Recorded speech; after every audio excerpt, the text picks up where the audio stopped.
नमस्कार दोस्तों, मेरा नाम है आशुतोष मांडके और आप देखना शुरू कर चुके हैं डायनामिक इम्पल्शन। आज के इस वीडियो में हम बात करेंगे 10 मई 2024 के करंट अफेयर्स की। और अब जब आपने वीडियो के थंबनेल पर क्लिक करते हुए वीडियो देखने की शुरुआत कर ही दी है तो अंत तक ही जुड़े रहिएगा, क्योंकि आप सभी लोग जानते हैं कि ज्ञान को कभी भी अधूरा नहीं छोड़ना चाहिए। ठीक है, इसी बात के साथ हम शुरू कर रहे हैं आज के इस वीडियो को आज की पहली जानकारी के साथ। ठीक है, अंत तक ही जुड़े रहना है। चलिए जी, इसी बात के साथ शुरू करते हैं हम पहली जानकारी को। पहली जानकारी, गुणवत्ता नियंत्रण उपायों से सीमित लाभ के साथ वित्तीय वर्ष 2023-24 में भारत के खिलौना निर्यात में मामूली गिरावट आई है और यह 152.34 152.34 मिलियन अमेरिकी डॉलर हो गया है। गिरावट आना बिल्कुल भी सही बात नहीं है। ठीक है, खिलौने की एक अलग इंडस्ट्री है, आप सभी को जानकारी होगी, ऐसी अलग अलग इंडस्ट्रीज़ होती हैं, है ना। इसमें जो है विशेष तौर पर खिलौने को जो माना जा रहा है वहाँ पर गिरावट देखने को मिली है। घरेलू उद्योग को बढ़ावा देने और जो उत्पाद है इसकी सुरक्षा सुनिश्चित करने के लिए प्रयासों के बावजूद भी निर्यात में महत्वपूर्ण सुधार नहीं देखा गया है। ठीक है, आप सभी को जानकारी है, भारत में भी जो टॉयज़ हैं आमतौर पर मेड इन चाइना के ही हैं। अब हालांकि चेंज हो रहा है। आगे बढ़ते हैं। भारतीय पूंजी बाजार में पार्टिसिपेटरी नोट्स, पी नोट्स जिसको आमतौर पर कहा जाता है, इसके माध्यम से निवेश फरवरी 2024 के अंत में 1.5 लाख करोड़ रुपए तक पहुंच गया, जो लगभग 6 वर्षों में उच्चतम स्तर है। ठीक है, भारतीय इक्विटी, ऋण और हाइब्रिड प्रतिभूतियों सहित पी नोट निवेश में यह उछाल घरेलू अर्थव्यवस्था के मजबूत प्रदर्शन से प्रेरित है। ठीक है, आपको हो सकता है यहाँ जो टर्म्स हैं ये ना समझ में आई हो, लेकिन इसको जो है समझना है। एक एक टर्म को आपको जा के जो है गूगल में या अन्य जगहों पे इसको समझना होगा अच्छे से।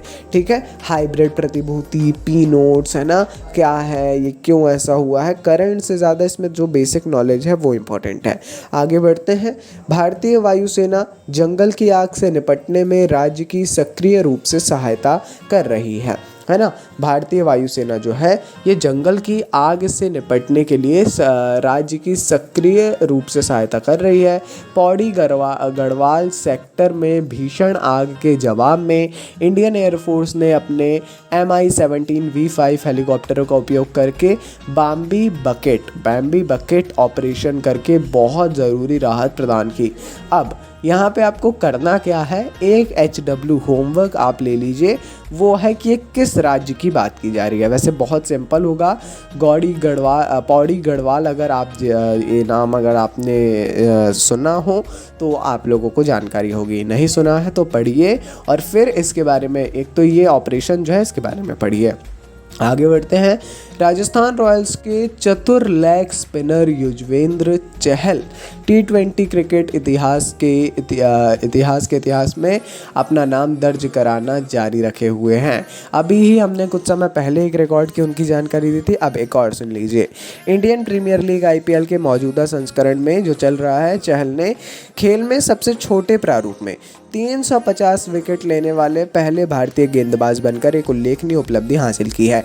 और ये बताता है ये भारतीय टीम में कितना महत्वपूर्ण एक रोल प्ले कर रहे हैं। हालांकि अभी तो IPL है, लेकिन अगर एक नेशनल की यदि जब भी बात की जाए तो आप देख सकते हैं एकमात्र हैं, अभी तो पहले हैं, और एकमात्र ऐसे भारतीय गेंदबाज हैं जिनने खेल के सबसे छोटे प्रारूप में 350 विकेट लिए हों। आगे बढ़ते हैं। भारत के राष्ट्रीय अभिलेखागार ने भारत के स्वतंत्रता संग्राम और राष्ट्र निर्माण प्रयासों के एक महत्वपूर्ण प्रमुख व्यक्ति आप कहना चाहिए, स्वर्गीय श्री रफ़ी अहमद किदवई से संबंधित निजी कागजात और मूल पत्राचार का एक अमूल्य संग्रह हासिल कर लिया है। एक अच्छी बात है। रफ़ी अहमद किदवई, इनके बारे में आपको पढ़ना ही चाहिए। एक्चुअली में क्या है, अभी तक ऐसा कुछ विषय मतलब नाम तो डेफिनेटली था ही और जानकारी भी काफ़ी लोगों की थी, लेकिन उतना ज़्यादा नहीं, परंतु इनका योगदान काफ़ी था।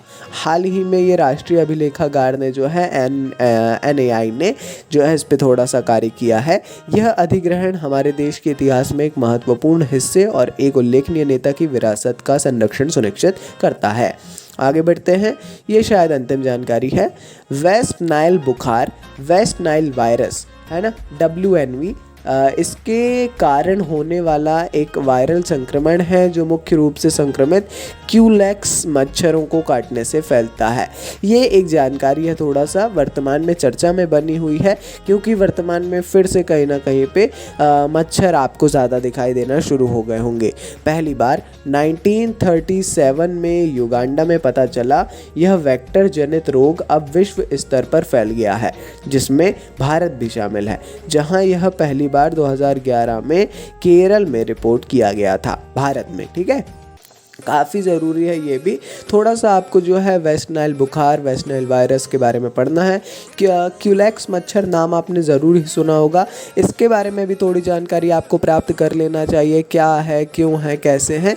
ठीक है, और ये वेक्टर जनित रोग कौन कौन से हैं, क्यों होते हैं, कब होते हैं, इसके बारे में थोड़ी जानकारी।